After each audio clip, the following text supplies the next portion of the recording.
pravý rom de Guatemala z panenského trstinového medu vytvorený 3 master blenderkami. Botran Roachu. Túto fľašu do recenzie poskytol Ultra Premium Brand Slovakia. Ďakujem veľmi pekne. Botran Roachu je rum španielského štýlu, ktorý vzniká v guatemalskej destilérii Darsa.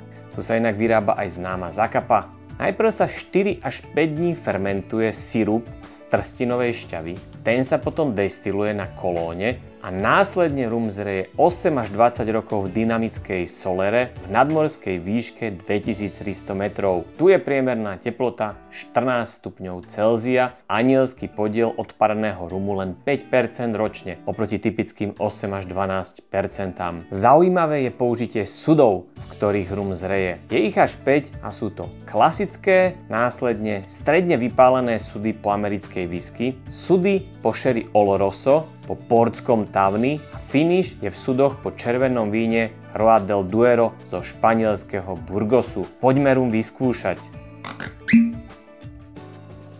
V nose rum pôsobí výrazne ovocne. Cítiť čerstvé ovocie, broskyne, hrozno, ale aj klasický sladký karamel.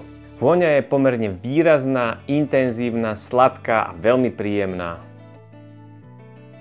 Chuť charakterizuje jemnosť, hladkosť, maslovosť, také kapučíno, vanilka, med.